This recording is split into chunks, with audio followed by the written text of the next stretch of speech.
여러분 어린 시절 제가 외워 불렀던 노랫말이 뒤늦게 이제 깨달아지는 경우가 있더라고요. 그러니까 영어로 된 곡들이 그런 거예요. 어릴 때 영어를 몰라가지고 그냥 한국말로 이렇게 표음으로 이렇게 외웠는데 커서 이제 부르다 보니까 갑자기 아 이게 이런 가사였어라고 되는 부분들이 있더라고요. 영어 실력이 늘었다는 거죠, 그죠? 어릴 때보다. 마찬가지로 성경과 신학에 관심을 갖게 되면서 찬송가의 의미가 이제 깨달아지는 때가 있더라고요. 제게는 주기도문이 이와 같았습니다. 어릴 적 부모님과 교회를 다니면서 이게 내가 왜 하는 건지도 잘 모르겠고 아무 의미 없이 그냥 외워서 따라 불렀던 게 주기도문이고 사도신경이었던 것 같아요. 주기도문이라는 네 글자의 가운데 두 글자를 빼면 뭐죠? 주문, 주문이죠, 그죠? 주문 외우듯이 그냥 주절 외우는 거 습관처럼 그게 주기도문이었던 것 같아요. 그러니까 어떻게 시작하죠? 하늘에 계신 우리 아버지여 이렇게 시작을 한단 말이에요. 근데 제가 인격적으로 하나님 만나고 신학을 공부하면서 이 주기도문이 갖고 있는 의미가 되게 깊다라는 것들을 많이 생각하게 되었어요. 그러면서 저의 기도가 좀 바뀌기 시작했습니다. 이따금 저는 주기도문을 가지고 좀 기도하거든요. 주기도문을 기억하면서 하늘에 계신 우리 아버지요, 하나님 당신은 하늘에 계십니다. 당신은 저의 아버지시고 저의 아버지가 되어 주셨죠. 그래서 이렇게 기도를 풀어가는 거죠. 하나씩 붙잡고. 그렇게 기도하다 보면 이 주기도문이 되게 새롭게 다가왔고 새롭게 감동이 될 때가 참 많이 있습니다. 오늘은 주기도문의 맨 앞에 있는 한 소절을 살펴볼 건데요. 우리 아버지예요. 우리 아버지. 우리 한글 성경에는 하늘에 계신 우리 아버지, 하늘에 계신이라는 표현이 먼저 있지만 원래 헬라어에는 이제 our father가 먼저 있습니다. 그러니까 우리 아버지부터 부르는 거예요. 우리 아버지. 그런데 여러분 이 아버지라는 단어가 되게 중요한데 왜냐하면 기도는 하나님과 우리 사이에서 특별한 관계에 기초하고 있기 때문입니다. 네, 물론 여러분 이렇게 물어볼 수도 있습니다. 목사님, 그런데 저는 사실 기도를 해도 허공에다가 그냥 외치는 것 같아요. 기도가 무슨 이렇게 감동이 되지도 않고 기도가 이렇게 뭐 오래 하지도 못하겠고 무슨 말을 해야 될지 잘 모르겠어요. 많은 청년들이 그런 고민이 있는 것 같습니다. 특별히 옆에서 막 큰 목소리로 기도하거나 막 우시는 분들 기도하다 보면 어떻게 저를 왜 우지? 이해가 안 되고 공감이 안 되고 그럴 수도 있어요. 근데 기도가 여러분 왜 어려울까요? 기도가 관계에 기초하고 있기 때문입니다. 마태복음 6장에서 예수님은 제자들에게 기도를 가르쳐 주셨어요. 제자들이 먼저 기도를 물어봤거든요. 우리와 같은 고민이 있는 거죠. 예수님을 보니까 기도의 유익을 많이 보시는 것 같아요. 예수님은 때만 되면 그 바쁘신 와중에서도 계속해서 홀로 있는 자리를 마련하시고 홀로 기도를 하셨단 말이죠. 그래서 왜 이렇게 틈만 나면 기도를 하실까? 그리고 자기들은 기도해서 별로 유익을 못 보겠는데 막 그냥 해야 되니까 하는 건데 예수님은 기도하고 오시면 얼굴이 환해지시고 예수님은 기도하고 있어 마음이 평안해 보이시는 거죠. 그래서 어떻게 예수님이 이렇게 기도를 하시는가 궁금한 거예요. 어차피 나도 평생에 기도를 해야 된다면 뭔가 기도의 유익을 좀 보면 좋지 않을까 그런 생각이 들지 않겠습니까? 예수님은 먼저 잘못된 두 가지 기도를 말씀하십니다. 하나는 외식하지 말라는 거예요. 외식하지 말라는 게 무슨 말이에요? 밖에서 먹지 말라는 게 아니고 다른 사람들에게 보이는 것처럼 기도하지 말라라는 거죠. 외식한 자라는 말은요 위선자라는 뜻입니다. 그리고 정확하게 말하면 그 당시 사회에서는요 극장에서 연기하는 배우들을 외식한다라고 표현했습니다. 그러니까 연기하는 사람처럼 우리가 기도할 때가 있죠. 옆에서 기도하니까 그냥 기도하는 거야. 뭔가 말을 하니까 나도 말을 해야 되겠고 그들은 사람에게 보이려고 기도하기를 좋아하느니라. 우리가 기도하는 척만 잘하면 사람들이 칭찬하니까 속으로 모임 끝나고 나서 우리 이번 주 기도 제목 뭐야? 기도 제목 나누고 내가 기도할게 라고 말하지만 기도하지 않을 때가 많죠. 그러면서 우리는 그냥 그것이 기독교인들의 언어고 자연스럽게 그냥 내가 너를 위해 걱정해주고 있어 나도 너에게 마음이 있어 라는 표현으로 우리가 기도할게 라고 한다면 우리는 외식하는 자인 거죠. 우리는 그와 같이 말할 때가 많아요. 근데 여러분 한번 생각해 보세요. 내가 조용한 곳에서 잠시 손을 모으는 사람이 맞는가? 그렇다고 한다면 여러분들은 기도한 사람이 맞을 겁니다. 근데 그렇지 않다고 한다면 누가 보지 않고 않으면 절대로 눈을 감지 않고 손을 모으지 않는다면 여러분들은 기도하지 않는 사람일 거예요. 또 하나는 중언부언하지 말라라고 말씀하셨습니다. 이 무슨 말이냐면요. 예수님이 이렇게 말씀하셨어요. 그들은 말을 많이 하여야 들으실 줄 생각하느니라. 여러분 이방인들의 기도는요. 주문과도 같아요. 그러니까 내가 뭔가 말을 많이 하면 신이 응답해 준다고 생각하는 거죠. 그래서 산에 올라가다 보면 여러분 혹시 그런 거 보신 적 있습니까? 설악산 같은 데 가면 그 돌무더기 쌓여져 있는 거, 돌무더기 뾰족하게 이렇게 쌓아놓는 거. 사람들이 왜 쌓아놓죠? 하나씩 더 정성스럽게 쌓아 올리면서 마음의 소원을 비는 거거든요. 그래서 내 정성이 높아지면 높아질수록 신이 응답할 가능성이 높다라고 생각하는 거죠. 제가 어릴 때는 그거 보고 이렇게 발로 이렇게 쭉 밀어가지고 넘어뜨린 적도 있는데 이거 헛된 거예요 막 이렇게 넘어뜨린 적도 있는데 그거 쌓는 마음들은 이해가 되죠. 뭔가 정말 간절함이 있는 거죠. 그런데 여러분 그것이 중언부언이에요. 그것이 중언부언. 기독교 신앙은요 그런 공로주의, 뭔가 내가 열심히 하면 하나님 응답해 주시고 그런 것이 아닙니다. 공로주의가 아니에요. 기독교 신앙은요 그냥 내가 마음 없이 영혼 없이 말들을 쏟아놓고 최선을 다하면 신이 응답해 주는 그것이 아니라, 기독교의 신앙의 기도는 뭐냐면 나의 뜻을 하나님께 관철시키는 것이 아니라 하나님의 뜻이 무엇인지를 분별하는 겁니다. 거기에 나를 맞추는 거예요. 그것이 옳다고 믿고, 그것이 기독교 신앙이 갖고 있는 기도입니다. 기도. 그러니까 우리가 종교 생활 열심히 하지만 사람이 바뀌지 않는 이유는 자기 생각을 더 고집스럽게 부리고 있기 때문에 바뀌지 않는 거죠. 근데 기독교 신앙은 왜 변화가 일어나죠? 하나님의 뜻을 나에게 맞추기 때문에, 하나님의 뜻을 구하고 그 뜻에 나를 맞추기 때문에 기도를 정말 열심히 건강하게 기도한 사람이라면 그 사람은 변화될 수밖에 없는 거죠. 자기의 마음이, 자기 삶의 태도가 중심을 점검하고 바꿀 수밖에 없는 거죠. 그래서 여러분 기도는요 하나님 아버지의 관계와 그 신뢰에 기초를 하고 있는 겁니다. 그래서 나 자신의 상황을 그분을 신뢰하기 때문에 그분에게 맡기고 그분께 그분의 뜻을 구하는 거죠. 그리고 그분의 뜻에 따르는 겁니다. 그분을 신뢰한다는 그 관계성 속에서 기도가 이루어지는 거예요. 그래서 우리가 기도가 어려운 이유는 내가 그분을 사실 신뢰하지 않기 때문에 기도가 어려운 거죠. 그분을 신뢰하는 것만큼 우리는 기도할 수 있습니다. 그러면 하나님이 우리 아버지가 된다는 의미가 뭘까요? 독일의 신약학자 요아킴 예레미야스가 초기 유대인들의 문헌을 연구해봤습니다. 그랬더니 구약 시대는 물론 예수님이 오신 후에 10세기까지 유대인들의 저술가나 어떤 작가들이 하나님을 아버지라고 부른 적이 단 한 번도 없었어요. 그러니까 여러분 그거 아십니까? 구약 성경을 다 찾아보세요. 하나님을 아버지라고 부르는 표현이 하나도 없어요. 왜 없냐면 이것이 예수님이 사실 오셨을 때 사람들이 예수님을 죽이려 한 이유와도 동일한데, 예수님이 오셔서 이렇게 말하죠. 하나님은 나의 아버지라고. 그랬더니 사람들이 예수님을 죽이려고 했습니다. 왜냐하면 당시까지 하나님을 아버지라고 부르는 사람이 아무도 없었거든요. 하나님을 아버지라고 부른다는 건 내가 하나님의 아들이라는 거고 내가 신이라는 거죠. 신성모독이라고 봤던 거예요. 그래서 예수님을 죽이려고 했죠.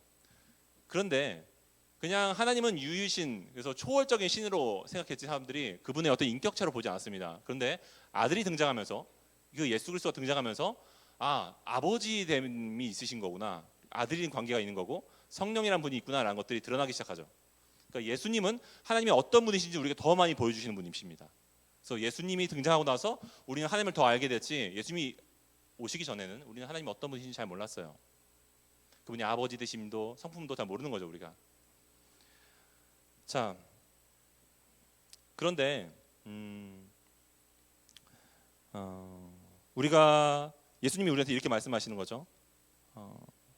하나님을 우리 아버지요 라고 부르게 하신 거예요. 그 말의 전제는 두 가지입니다. 하나는 먼저 그렇게 말하는 예수님이 하나님의 아들이라는 거죠. 그리고 우리 아버지요 라고 표현하는 기도를 했다는 것은 너희들도 하나님의 아들로 내가 만들어 주겠다는 겁니다. 거기에 뜻이 있는 거죠. 그렇다면 하나님이 우리 아버지가 되신다는 의미를 세 가지로 한번 살펴보기 원하는데요. 먼저는 신학적인 의미예요. 신학적인 의미로 하나님이 우리 아버지가 된다는 의미는요, 우리가 그분의 양자가 된다는 거예요. 양자, 입양이 되는 거죠. 그분의 친자는 독생자 한 분이시죠, 예수 그리스도. 그런데 우리는 예수님을 믿음으로 하나님께 입양된 양자가 될 수 있습니다. 또한 두 번째로 개인적인 의미가 있을 수 있어요. 그것은 우리에게 깊이 신뢰할 수 있는 좋은 아버지가 생긴다는 거예요. 여러분, 한 기관에서 전 세계 138개의 그 이제 젊은이들한테 리서치를 했는데, 그 리서치에서 여러분들을 가장 마음을 울리고 가장 아름다운, 세상에서 아름다운 단어는 무엇입니까? 라고 했더니 1위가 뭐가 나왔는지 아세요? 1위가 엄마였어요. 엄마란 단어. 전 세계가 다 공통적으로 엄마를 뽑은 거죠. 엄마. 2위가 뭐가 나왔을까요? 선뜻 아빠라고 못하네요. 네, 2위가 열정이었어요. 열정. 3위가 미소였고요. 4위가 사랑이라는 단어였습니다. 아버지가 몇인가를 봤더니 70위권 밖이에요. 세상에. 대한민국만 그런 게 아니야. 네. 여러분, 우리 부모님 세대는요, 아버지들이 밖에서 가족을 위해 열심히 일하느라 그 아이들 양육을 집에 있는 엄마에게 모두 맡겼죠. 결과적으로 내가 가족을 위해서 열심히 일했지만 가족과 멀어졌어요. 저도 어릴 적 아버지보다 그런 어머니가 더 편했습니다. 그래서 저는 제 입에 붙은 것도 생각해 보면 엄마 아빠가 편하지 아빠 엄마는 뭔가 좀 자연스럽지 않더라고요. 본능적으로 나오는 건 엄마 아빠 이렇게 말하지 아빠 엄마라고. 여러분 혹시 그렇게 말씀하신 분 있어요? 그건 가정이 건강한 거예요. 건강해서 그럴 수도 있어요.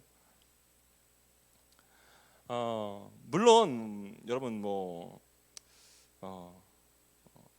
아빠 건강한 아버지가 있는 가정을 경험해서 난 진짜 우리 아빠 같은 사람이 결혼하고 싶다라고 하는 친구들도 있을지 모르겠어요. 정말 잘 감사한 건데 그렇지 않은 가정이 많죠.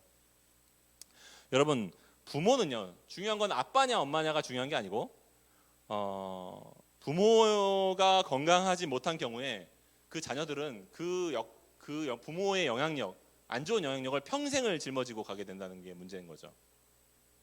우리는 부모로부터 올바른 부성애와 모성애를 경험하지 못할 때 우리의 상처가 있고 자기들의 성격 형성이 거기에 영향을 받거든요.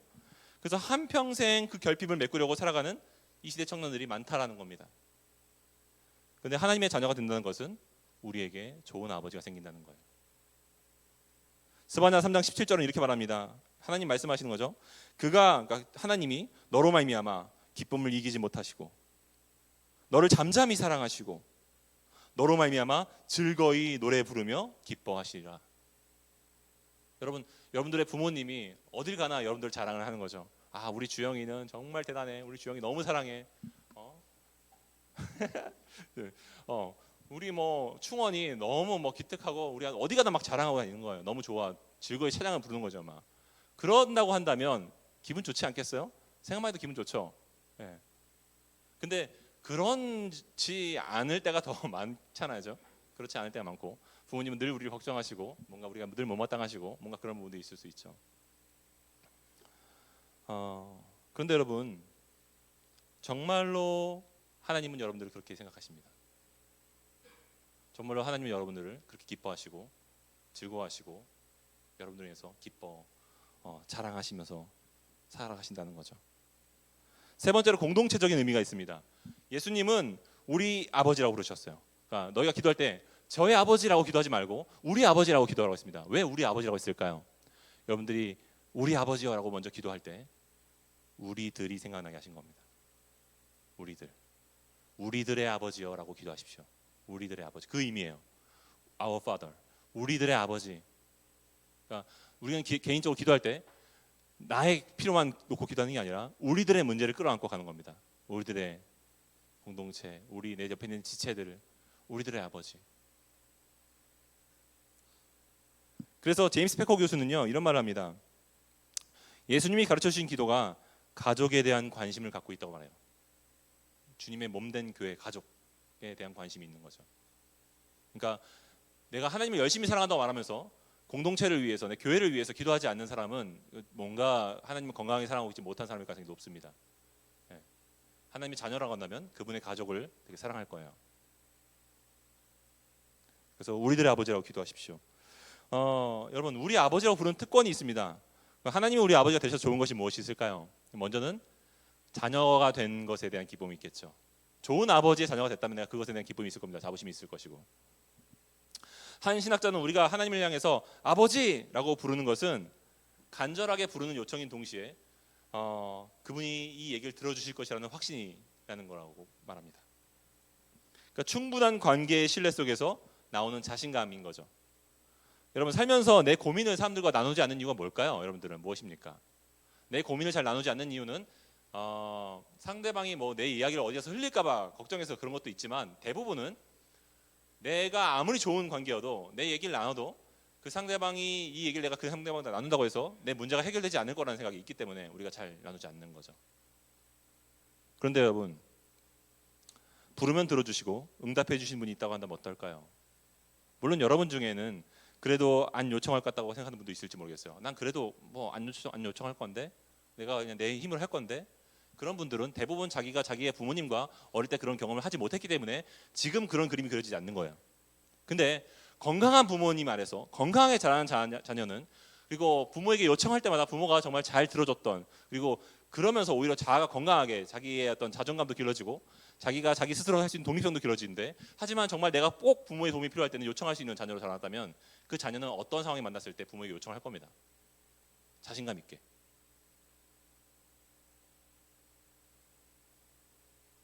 그런 자녀들은 밝고 자신감 있게 살아가죠. 여러분, 하나님이 저와 여러분에게 그런 분이 되어주십니다. 또한 하나님이 우리 아버지가 되셔서 좋은 것은요, 상속이 있다는 거예요.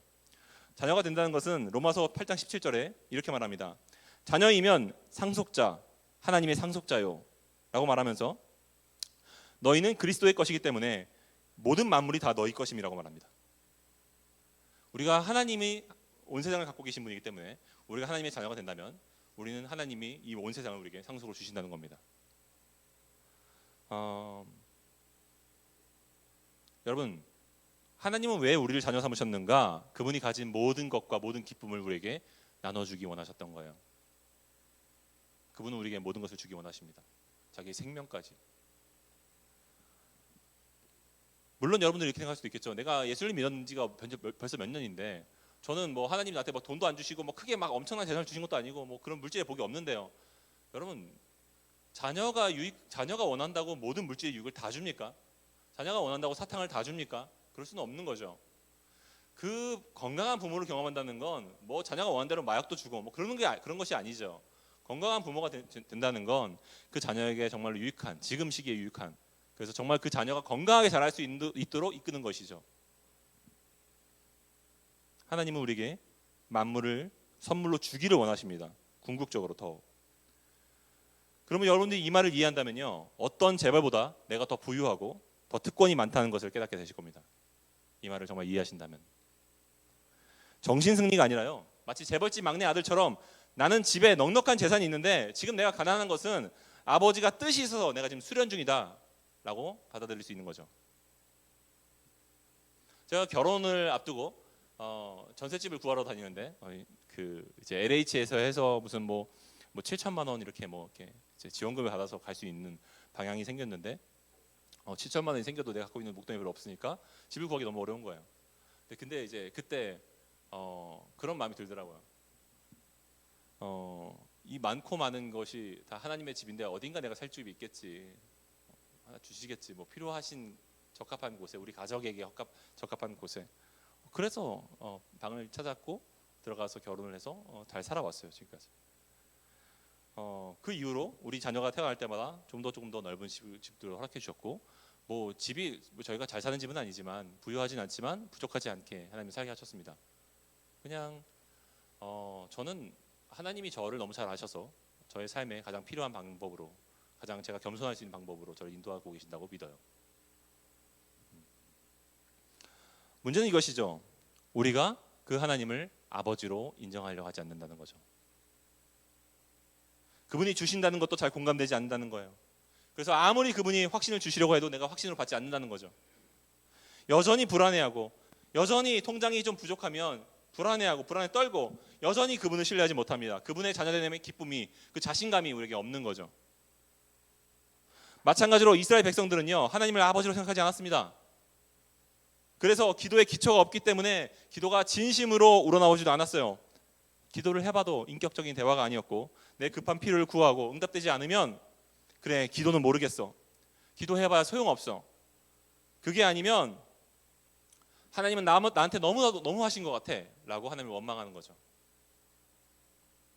여러분, 하나님이 나에게 어떤 분인지, 어떤 좋은 생각을 갖고 계신지 신뢰하지 못하기 때문에 내 기도대로 응답되지 않으면 하나님을 원망하는 거예요. 기도를 그만 주저하는, 멈춰버리는 거죠. 그분이 정말로 어떤 분이신 줄 알고 그분이 나에게 내가 바라는 것보다 나에게 더 적합한 것을 주시는 분이라는 것을 신뢰할 수 있다면 그 사람은 기도를 할 겁니다. 그리고 기도해도 낙심하지 않을 거예요.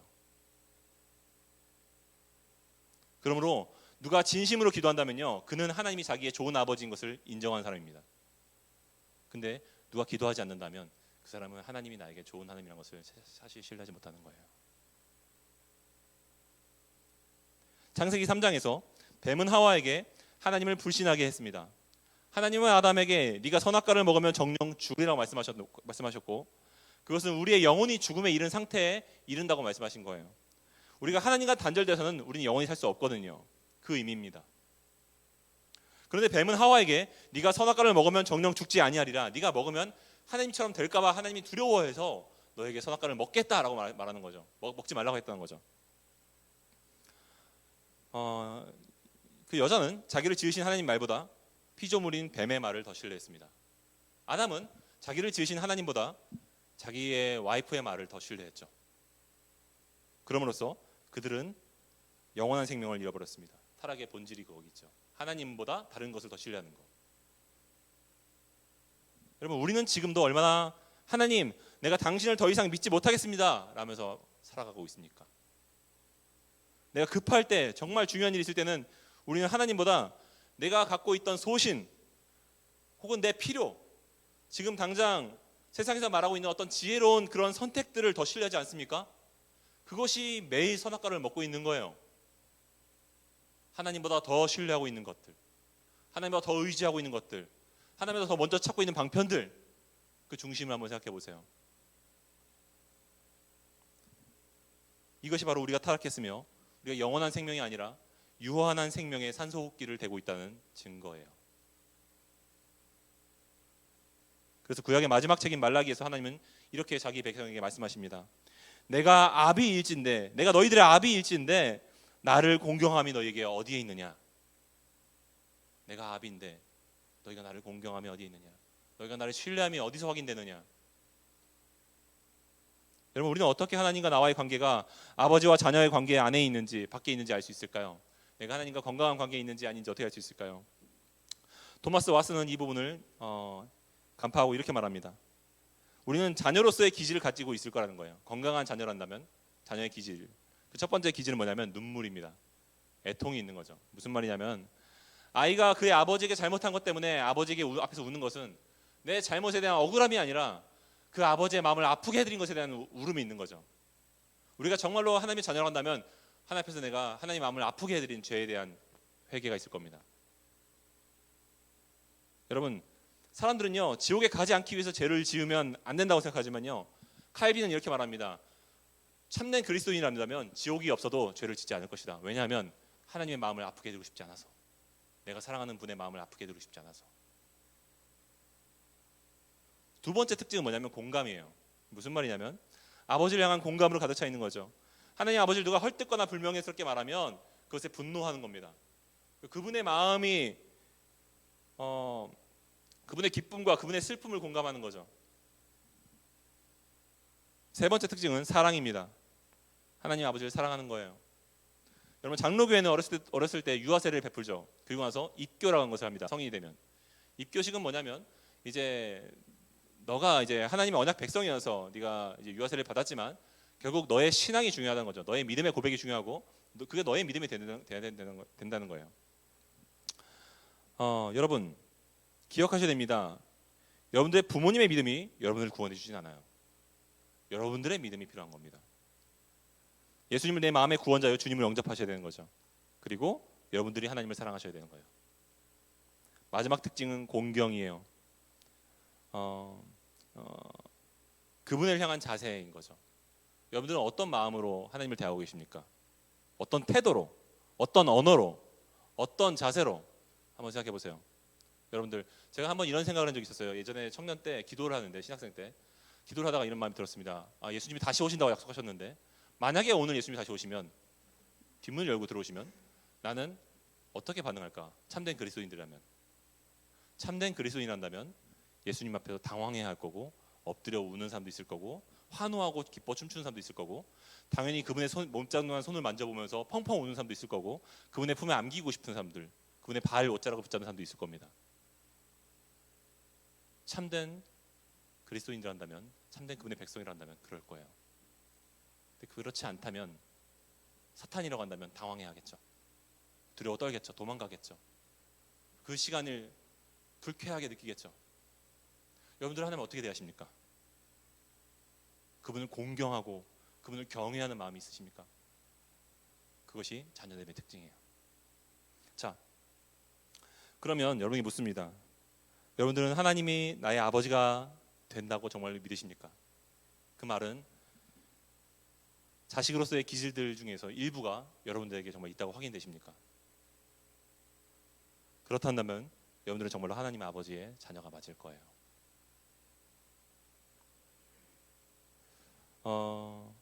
마지막으로 우리가 아버지라고 부를 수 있는 이유를 좀 나누고 말씀을 마치겠습니다. 시간이 벌써 40분이 가까이 돼서 여러분, 우리가 하나님의 아버지라고 볼 수 있는 이유는 뭐냐면요, 우리가 예수님 기도를 연구해 보면요, 예수님의 모든 기도에는 예수님이 하나님을 아버지라고 불렀었습니다. 딱 한 번을 빼고. 그것은 십자가 위에 달리셨을 때죠. 그때 예수님은 하나님을 아버지라고 부르지 않고 나의 하나님 어찌하여 나를 버리셨나이까라고 말합니다. 예수님이 그렇게 말했던 이유는, 그리고 예수님은 그렇게 기도하실 때 허공에 외치는 것처럼 그런 고독감이 있는 거죠. 그 전날 감람산에 기도하실 때도 기도 응답이 없었거든요. 예수님이 왜 그렇게 되셨는가? 예수님이 그것을 선택하셨던 겁니다. 예수님이 기도의 응답을 거부하심으로써, 예수님이 하나님을 나의 아버지라고 부르지 않고 나의 하나님이라고 부름으로써 그분을 아버지라고 부를 수 없는 우리를 하나님 아버지라고 부를 수 있도록 인도하신 겁니다. 그분이 하나님을 하나님이라고 부르고 대신 우리가 하나님을 아버지라고 부를 수 있게 된 거죠. 여러분들이 이 사실을 받아들인다고 한다면 여러분들은 다시 전과 같이 하나님께 아버지라는 표현을 사용하지 않으실 겁니다. 여러분, 우리는 기도할 때 버림받은 자가 간구하는 것처럼 답답한 그런 마음들을 느낄 때가 있죠. 근데 예수님이 그 일을 경험하셨습니다. 벽에 대고 외치는 것 같은 그런 기도. 예수님이 자청해서 버림받으셨기 때문이죠. 그러므로 예수님 말씀하십니다. 너희는 기도할 때 이렇게 기도하라. 하늘에 계신 우리 아버지여. 그것이 원래 예수님의 기도예요. 예수님의 전유물이에요. 예수님만 그렇게 말할 수 있어요. 그런데 그분이 아들의 신분을 우리에게 주셨기 때문에 우리가 아들이 되었습니다. 그러므로 우리는 그렇게 기도할 수 있는 거예요. 자, 여러분, 우리 시간 결론을 맺기 원하는데요. 예수님은 요한복음에서 말씀하셨습니다. 영접하는 자, 곧 그의 이름을 믿는 자들에게는 하나님의 자녀가 되는 권세를 주셨느니. 여러분들 삶 속에서 정말로 그런 아버지가 있기를 원하십니까? 정말로 그런 좋은 아버지가 있기를 원한다면 이렇게 기도했으면 좋겠어요. 하나님, 저도 그런 아버지가 있기를 원합니다. 하나님이 저의 아버지가 되시는 기쁨과 안정과 만족, 그 특권이 저에게도 있기를 원합니다. 세상 그 어디서도 느껴본 적 없었던 그 아버지됨이, 그 참된 부성애가, 참된 모성애가 그 당신 안에서 회복되기 원합니다. 또한 여러분 중에서 내게 하나님은 이미 아버지셨는데 내가 그 아버지의 마음을 잘 몰라드리고 그런 사랑을 받았던 건데 그것을 중요하게 생각하지 않고 형식적으로 집에 머물고 대면대면 했다면 이렇게 기도하십시오. 하나님, 제가 그런 사랑을 이미 받고 당신께 받아들여진 자녀였는데 저는 그 사실에 별로 감사하지도 않고 그 유익도 거부하며 살았습니다. 다시금 저의 아버지 되어주신 일에 감사드립니다. 그러면 주님은 집으로 돌아온 아들을 맞이한 아버지처럼 우리 안아주실 거예요. 이 시간 우리 말씀을 생각하시면서 우리 좀 조용하게 우리 기도했으면 좋겠습니다. 먼저, 하나님, 저에게 그런 아버지가 필요합니다. 저의 아버지가 되어주십시오. 또 이렇게 기도하기 원합니다. 하나님, 저에겐 이미 그런 아버지가 있었습니다. 당신은 저의 아버지가 되어주셨는데 제가 어떻게 아들이 되었는지, 그것이 얼마나 큰 특권이었고 당신이 얼마나 큰 희생이 있었는지, 그 희생의 그 사랑의 의미가 뭔지도 은혜를 잊어버리고 살았었습니다. 우리 함께 이 시간 기도하기 원합니다.